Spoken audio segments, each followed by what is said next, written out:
but you can't use historical evidence to prove it.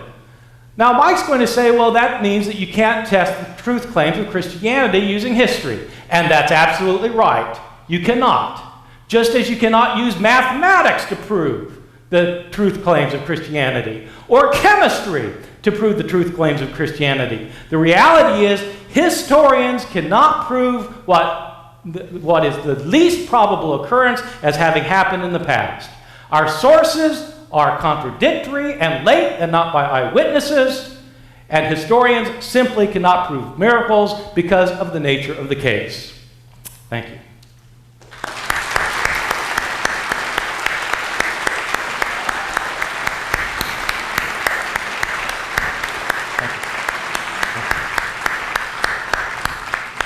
Now we move into our two sessions of rebuttal, and first of all, microphone.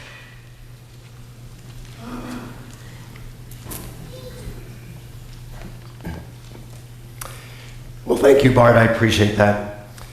In my opening statement, I said that I would sound a lot worse than Bart does this evening.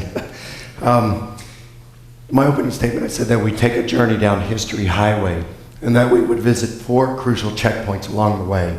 So what I would like to do is to revisit each of those checkpoints in light of what Professor Ehrman just said. At our first checkpoint, we looked at definitions. And here, Bart defines miracle as the least probable explanation. I'm going to deal with that, but I'd like to reserve that until we get to the third checkpoint. At our second checkpoint, we discussed horizons and how that these can severely handicap a historian's investigation.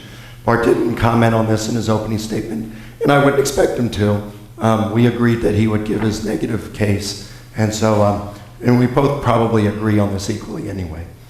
On our third checkpoint, we discussed method, and I argued that historians use arguments to the best explanation, and they do this by applying specific criteria such as explanatory scope, explanatory power, less ad hoc. Now, here's where I think Bart's definition of miracle comes into play. He defines miracle as the least probable explanation, and I think this is very problematic, and let me explain why. If we're going to say that a miracle, if we know ahead of time that God does not exist, then certainly it's the least probable explanation. And if we knew ahead of time that God exists and wanted to act in a specific period of history, such as the resurrection of Jesus, then we would say that that particular miracle is the most probable explanation. The problem is that historians don't have this knowledge. And so they can't say that something is probable or improbable in these cases. What historians need to do is to look at the evidence without prejudice in either direction and form hypotheses based on that evidence and weigh those hypotheses using specific criteria such as explanatory scope, power, etc. This is how probability should be determined, and not according to the theological speculations that Bart imports into his historical investigation prior to an examination of the evidence. At our fourth checkpoint, we talked about applying method, and here we talked about historical bedrock as well as weighing hypotheses. For the historical bedrock, I mentioned that there are 3 facts upon which, for which virtually a consensus of historians, including skeptical ones, agree. Jesus' death by crucifixion, the appearances to the disciples, and the appearance to Paul. Now, Professor Ehrman came back and he said, well, wait a minute, the Gospels aren't as reliable as we'd like. They were written somewhere between 35 to 65 years after the events they purport to describe. They are anonymous, written by Greek-speaking Christians. It's kind of like the telephone thing, one to another, and so you have all these differences, these discrepancies within them. And so he says, these are not sources historians can rely on. They're not contemporary, not consistent, and not disinterested. But this objection, I believe, is irrelevant, and let me explain why. I did not build my case for the resurrection this evening on biblical inerrancy. I didn't build it on the trustworthiness of the Gospels, a particular dating of them, or who wrote them. One of the things I did in my investigation to minimize my own bias was to go with the facts and only those facts that were virtually indisputed by historians. That's what I built my case on. And Professor Ehrman agrees with these facts. So, for example, fact number 1, Jesus' death by crucifixion. He says one of the most certain facts of history is that Jesus was crucified on orders of the Roman prefect of Judea, Pontius Pilate. Fact number 2, the appearances to the disciples. It is a historical fact that some of Jesus' followers came to believe that he had been raised from the dead soon after his execution. We know some of these believers by name. He goes on and explains Paul, and he also says these others also claim to have seen him alive afterward. Fact number 3, the appearance to Paul. There is no doubt that Paul believed that he saw Jesus' real but glorified body raised from the dead. Paul taught that resurrection meant the total transformation of his body. So we can see that Professor Ehrman agrees with these 3 facts, and rightly so. Virtually every scholar in the world who studied the subject agrees on these, including skeptical ones. So what I'm saying is, the case that I built for the resurrection, despite Bart's hesitancies about the Gospels, my case has been built upon 3 facts that are virtually indisputable. And just as survivors of the Titanic contradicted one another in whether the ship broke in 2 prior to sinking or whether she went down intact, no one therefore concluded that the Titanic didn't sink. They just said that there were peripheral details that we just don't know the answer to. And I would love to discuss some of these in the Q&A period. I just don't think that they're pertinent for tonight's debate.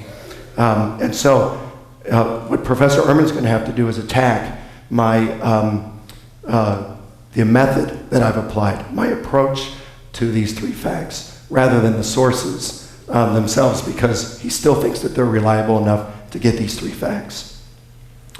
Now, for the second half, we discussed weighing hypotheses. The first hypothesis had to do with the wishful thinking hypothesis, and Professor Ehrman didn't comment on this in his opening statement, and again, I understand that. That's fine. Perhaps he can address this in his rebuttal. That's forthcoming. Excuse me. Regarding the resurrection hypothesis, he said this is a theological hypothesis, not historical. And I disagree. I think that what he's doing is he's confusing a historical conclusion with its theological implications. So I think he's doing history backwards. I think what he's saying is, listen, if Jesus rose from the dead, we can do all kinds of logic chopping, but I think we all realize that God is the best candidate for the task. And he's saying, well, but historians can't get to God, at least as historians. And so that eliminates and makes this whole practice of analyzing the resurrection as illegitimate. I don't think so. I think what historians can do is analyze the data, weigh hypotheses, and come up with a historical conclusion.